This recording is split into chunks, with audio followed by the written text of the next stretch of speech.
Hi, welcome back to Markets of Sunshine. This is Marsha. This is the place for you to unlock your creativity and live a life of gratitude, and all with being authentic and true to yourself. So if that sounds like some place for you, then hit that subscribe button and welcome to the community. Today I am teaching something that I've been watching and wanting to do, and someone introduced this to me. And I had never heard of it before, and then I had to look it up, and lo and behold, there it was right here on YouTube, of course. It is paint pouring. So now I wanted to show you how we can incorporate this into our ephemera and junk journal making, embellishment making, and using up those scraps. So Monday is always scrap busting. So I've gone through and I found some watercolor paper that was left over from some of the projects I've been doing, and I've just been tearing it. And you want to use a watercolor paper, anything thinner, like the kids art paper. It may work, and we'll do a kids art paper on this demonstration as well today, but I am using just a basic watercolor paper. So what I did first of all is I have water and glue, equal parts. So let's say 1 ounce of glue, 1 ounce of water, and I just used my good old Aleene's tacky glue. And I purchased all these cups off of Amazon. I purchased the bigger cups, and then for the paint, I have these little tiny cups. Then I also picked up 100 popsicle sticks, craft sticks, and you can get these at Dollar Tree, Walmart. Again, I got mine off of Amazon. And you want to use just regular acrylic paints. This is the basic, simplest way to do this. There's no other mixed medium. There's some other stuff out there that you could get, but I don't want to go that route because of the odor. I want to do everything that's less toxic and the least toxic. Non-toxic, however you want to say it. And so I'm using, this is apple barrel paint, and then I also use the Michaels brand as Craft Smart, I believe is their brand. And then I did pick up a box of metallic acrylic paint off of Amazon, and it's Hisico or Hisico, whatever, metallic paints. So, but there you go, Hisico. So Hisico, I don't know, whatever, Hisico. I could have fun with that name all day long. So anyway, I hope you're, having a good laugh about that. If you know how to pronounce it, good for you. So here's all we do. We take our little piece of watercolor paper, and then you take 3 or 4 of the little cups and turn them upside down so that your paper can set on top of that. Now you'll see people using a big canvas, 8x10 canvas. You'll need a bigger box or a bigger tray. You can use those real thin aluminum trays that you get at the dollar store as well. But I just took an old box that came in the mail. I taped it up, put wax paper in here for any of the paint spillage. And I've just been playing around and experimenting with it till I finally got the right consistency that I like and that seems to be working well for me. And so I wanted to show you a piece that I did earlier, and you'll have to play around with it until you finally get it down. But this is what I did to begin with, and it's still nice. I like it, and it's still drying, so it's wet, but it's actually, I did both sides. So you can still see how wet it is.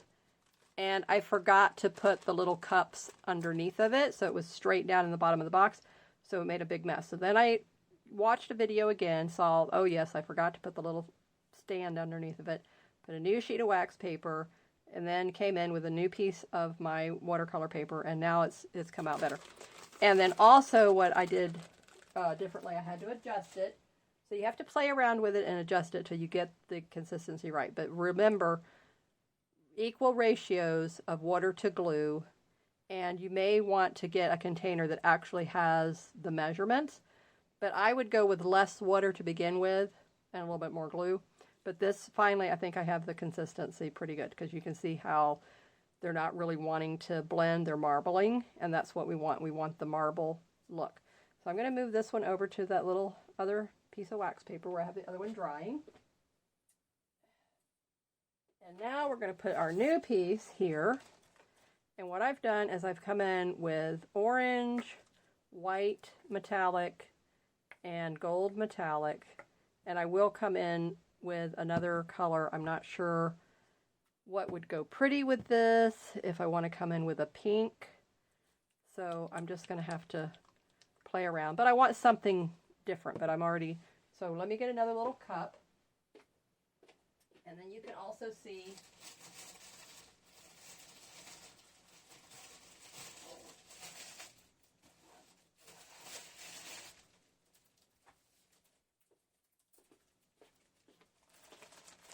All right, so it's 7-ounce plastic cups. That was the big one. And then I have the 24 shot cups. That's what these are called. And then I have the craft sticks. Actually, this was 200 pieces. And this was a very strong wood odor. So for me, I didn't know that. So when I opened it up, I had to go get my mask on. And then opened it up, and I took out a section here. You can see there's 3 other sections. And I laid those out in my front porch and then just let those air out. But just to give you a heads up on that. So let's move these out of the way. And now, okay, I wanted to get one little cup. That's what I was doing. Okay, so I want to get another cup out for color.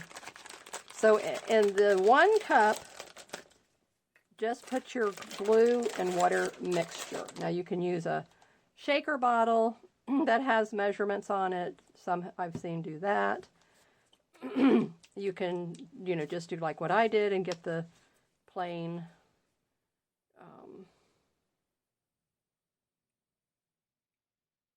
cup with no measurements. All right. And now, okay, so then we want to stir up this. And it was about a tablespoon each is what you want to add. So that amount of paint. And now I just want to come in with a little bit of this water and glue mixture. Just a tiny, tiny bit. Okay. Now you want to stir this up really good. The glue is the magic part of it. So the glue is what keeps and prevents them from just bleeding together. And there is, like I said, there's some kind of a fixative, or I don't even know, is it called a fixative? I forget what it is. Solvent. Whatever it is that prevents them from mingling. And then you just pour the colors on any old way. It's just, there's no right or wrong way. Just pour them on. You can do any design that you want. These have been sitting here for a while, so that's why I'm re-stirring them. And then after you pour on the colors that you want, that you're going to use, then you pick up your little piece of paper and you move it around.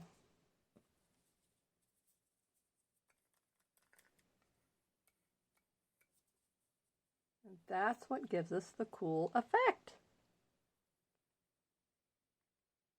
So I know all of you jelly print people out there will love this technique, and you're going to want to try it. So I'm looking forward to seeing the channels that watch me start doing this on their channel, because like I said, I mean, it's just something, it's fun. And I said, I hadn't invested any of the other stuff, but when I heard about this one, I said, okay, this one is so simple. I'm gonna invest in it. So you turn it. That's why you want to hold it over your box or your whatever plate you get, and then you just start turning it and look at the effect. Isn't this the coolest thing? I love it. Absolutely love it. Okay, so then you set it back down. Okay, so now right here, I want to fill in these holes with the pink. I need more pink. Okay, so we're just going to put pink all over the place.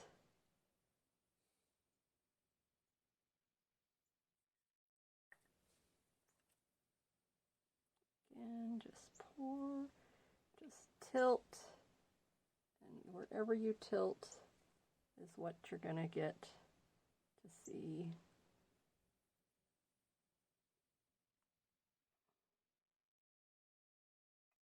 Look at that. Look at how beautiful. So now I will let this dry, and I have to go clean my gloves. I'll be right back. So I will be investing in one of the little shaker bottles so that when I make my glue mixture, I can store it without it going bad or gunking up on me. And then these little cups, supposedly I can let that dry and then it's going to peel out. So I don't know. That's what they claimed. So, and then here's my little cup with water. Of course I can dump this out, so save that. But if I cover this with like aluminum foil and a rubber band, but that's kind of like dangerous. I would have to, so I'm going to look around and see what I have in my craft room that I could maybe pour this into. Little jars that I have in my kitchen. I save all jars and all that kind of thing. But isn't that just the coolest new fun technique for us to use in our journals as in the embellishments and using up scraps? So just imagine this. Taking those ugly papers that we don't like, taking a book page. Oh my goodness, the possibilities are endless. Even like a masterboard, a collage page, and doing this technique on top of it. Wouldn't it be the coolest? So that's what I'm going to do next. So that will be coming in soon, and I want to see what you guys do on your channels with this technique. So keep creating in the sunshine.